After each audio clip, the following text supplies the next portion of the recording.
and to tell you that it's all about you. Really. People say it's not about you, then it needs to be about you. Whether you get hired or fired, laid off, jobless, it's all about you. There's no witchcraft. There's no witchcraft in your family. Seriously, I'm serious. We hang everything on prayer. There are things that God has given you a skill in your hand to take to town, and it's your responsibility to deliver on your own mandate. Your mandate is get a good education. Once it has been paid for, if you did not pass exam, it's your business. You did not read enough, period. There's nobody going to shame you. Yeah? And then if you fail the exam, and they give you a chance to take it again, and you fail it again, whose fault? Not your auntie from the village, not that auntie that did you wake up. It's not. It's all you. So once you, the first step in essence what I'm saying is that you have to take responsibility for your life, and nobody can love you more than you. So as you go out to look for employment, there's no sense of entitlement. You're not entitled to anything. Nobody owes you anything. The only entitlement you have is the air that is surrounding your nose, the one that you breathe in. Now, if anybody tries to stop that air, you are allowed to react and do things. But in terms of employment, the kind of computer you're given, where you sit, there's no entitlement. You go into a workplace and take on what the work offers and run with it. You can only control the air that you breathe, and that's the one thing that is yours. And at some point, even Mr. Death comes around and tells you, no, it's not your right, I take it. And then maybe prayer will work, I don't know. But am I speaking in parables? No. You understand that your life is your responsibility. Attitude is everything. I can bring a glass of water here, and some people in this room will tell me that that glass is half empty. And then some people also in this room will tell me that it's half full. So it depends on how you look at it. If you're a half full person, you're going to go far. If you're a half empty person, you have a problem. Because that means you're seeing things from negative lenses. You need to see possibilities. And don't be the one that gave you a naysayer. Have you submitted that letter? Actually, ma'am, that is the wrong answer to that question. It's a yes or no question.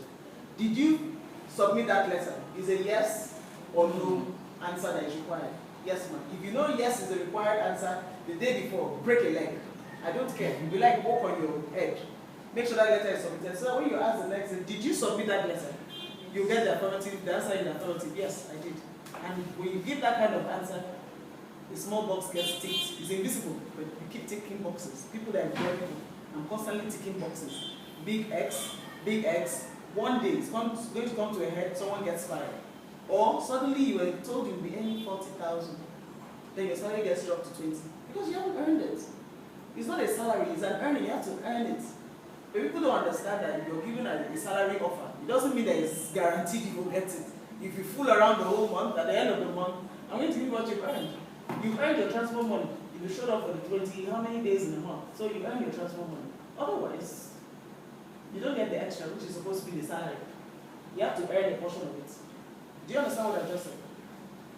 You go for a job interview, they ask you, so how much would you like to be paid? Tricky question, right? Then you go on and say, I want to pay 350,000. And the employer is like, Lord, what is wrong with this young man? Of course you're not going to get that amount. He must well tell you get a car and a driver, a house in VGC. Since we're in the dreaming mode, let's dream about it. Because shortly after the dream, the reality is going to set in. What are you bringing to the table that you think I'll be paying 350,000? Let's see that sheet of paper they call your CV. What's in it? Where have you been? Just finished NYC, graded. So what have you really done? When I took my exam, you had to. You went to school. That's not the fit. So why would I be paying you 350 bucks? Thank you, madam. Do you understand what I'm saying? I'm not saying you should go there to say how much will you be paying. If you give me 5,000 now, take it. Humility is a sin in the workplace. You can be humble, but humility is a different thing. Humility I think is an indication of stupidity. You can't go into the workplace and be doing this finger ringing. How much do you want to be paid? Anything you give me. That means you're not getting anything.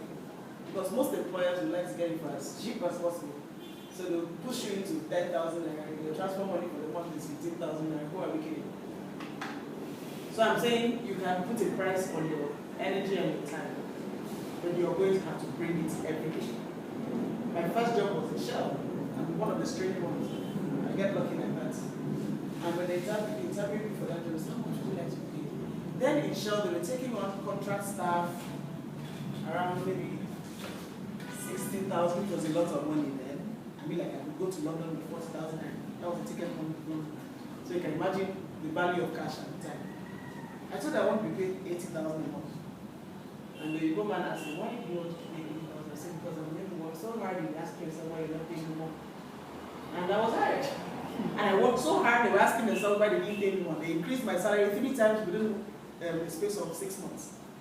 Because I was bringing it every day. I did the assignment that was official, the one they did not send me, the one that needed to be done. I did all their logo work, the one that my colleagues hated me because I was a superstar, quote and unquote, and I'm not sounding up. And I started this from when I was doing NYC in that shell. They drove everybody away, they only hired 2 people. Myself and one other girl. And I was on demand. It was a case of, we need this. Oh, don't you remember Lucy? Lucy was saying, oh, you have to get Lucy. Someone should find Lucy. Someone ran into me in the market and said, Lucy, they're looking for you, Shell. I'm like, really? I now went to Shell from the lift. They were like, Lucy, have you seen this person? They're looking for you. That is how it's supposed to be. You have to be on demand. And you cannot get that kind of demand unless you're bringing it every day. In the whole of Shell, as I'm standing here, I'm conscious of, they have never done Copper of the Year. I was the Copper of the Year in Shell. That was the only year when they gave Copper of the Year award. I was the center spread of the Shell magazine that is circulated all over the world. I ran into someone in Heathrow Airport, and the guy just kept staring at me. I've seen you before. I said, I don't know who you are. He kept saying, I've seen you before. He said, did you ever do anything in Shell? I'm like, yes. He said, that's why I saw you. You were in the magazine. I said, yes. I was like, that's how it's supposed to be. You have to be an overachiever. If not so, something will spoil. NYS gave me an award. Proactive, energetic, fantastic, phenomenal couple. What did I do? I wasn't going for CD because I was doing Shell work.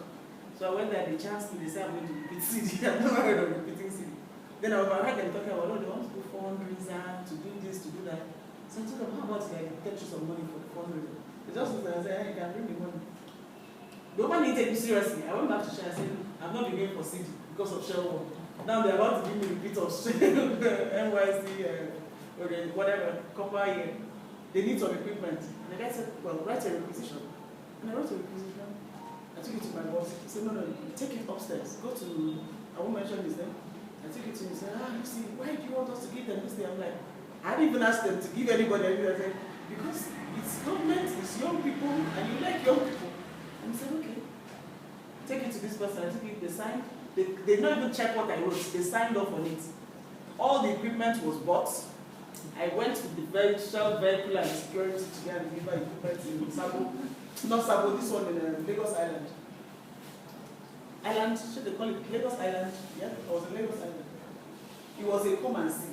When I went upstairs, I told the children, I went upstairs to see that thing you wanted to do, then brought all the equipment. I said, hey, I brought all the equipment. Where is the equipment? I said, it's downstairs in the truck. And she came downstairs to come and see it. Then she took me back upstairs. She had brought all the equipment. Everybody now followed me downstairs to come and see it. So they now called Sabo and said the director of FYC that the equipments are all here. And said, really, we should all wait there. He's on his way. He came down and met us there. He took picture. He said, you have to give this girl a certificate. What should we give? So they gave me an award. And the woman told me categorically, she said, where is that your CD card? She signed it to the end of the year, stamped it, everything. So I never went for CD again. That was the end of CD. I'm not saying, I mean, like, it might not work like that for you. We are different human beings. We are in different spaces. You have different things that drive us. But in your own way, you can make a mark. Make sure you don't just pass through. Make sure you're remembered for something. So anytime I enter, if that woman is ever found in that place when I go back there, she will remember it. But I'm like, Obot. Obot. Yes, how are you? Because everybody was talking about Obot. They put me on all the committees, honorary member. I didn't attend any meeting. So you see, life is good. But I didn't do this being quiet and just going about I had to go beyond the perceived impossible. Things that were beyond me. How did I get into Shell space? They were looking for someone to do a survey in the company about how do staff feel about the company, how is the company, maybe the services that they render. We had aircrafts, Shell has airplanes, has hotels, guest houses. So they wanted to know, have you ever used any of these services? How do you feel about these services? Do you think it's worth it? Should we keep it? Should we scrap it? And nobody wanted to do the survey, so I volunteered. I said, I'll do the survey. If you guys tell me to do it, I'll do it. And they said, well, Lucy, if you want to do it, it's all yours. So I sat down and wrote questioning, got my boss to approve it. And it wasn't like plug and play. I did the first one, he said, no, you have to get this, and I then put it back, took it to him. He says, no, I think we're good to go. We got to distribute it.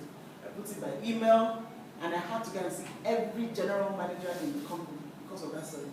So sometimes you take on a task that looks like it's going to kill you, or is work no pay, but what it indirectly does, it puts you in the face of the people that make the decisions. So when it was, anytime they said they wanted to do something, some important people are coming from The Hague, someone that doesn't know me beyond that study will say, no matter you come I was doing that study, make sure she's on the team. Put her on the team. So I'll be hearing things like, oh, Lucy, you're on the team going to so and so.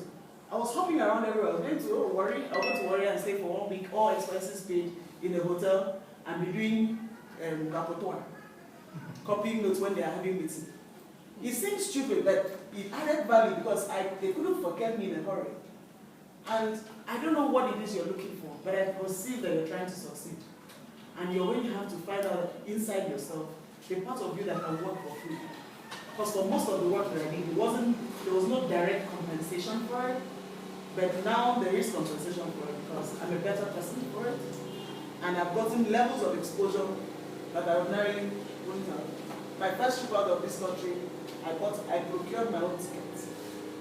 Yes. And it's because I was doing something else that was unrelated. Someone in the travels department said, I can get you the letter, just, do you want to go to London? I said, yes, I want to go. I said, I'll get you the letter. Got me a letter written by Shell. I took it to embassy, they didn't even look up at me, they just looked at the letter and said, okay, pick up the visa tomorrow. Is that okay? Tomorrow is fine? I'm like, okay. That's why I got on the plane. I went to Jan, and since then I haven't stopped. But the point is, you have to push yourself. I was copying notes for a UN Human Development Forum meeting. I was copying notes somewhere after a bed doing a retreat, and they seconded me to go and copy notes. I was writing rapporteur. She sounds stupid. So what are you doing there for them? Ha! I'm the one copying notes. It doesn't sound very bright. But in that meeting, I was sitting right in front of the UN resident representative. And I was supposed to go to America for something that gave me interview 4 weeks after the activity. So I just mentioned to him that I was supposed to go for something, and they gave me 4 weeks after that. He said, why in heaven's name would they do that? Come to my office, as soon as we get back into Lagos, come into my office.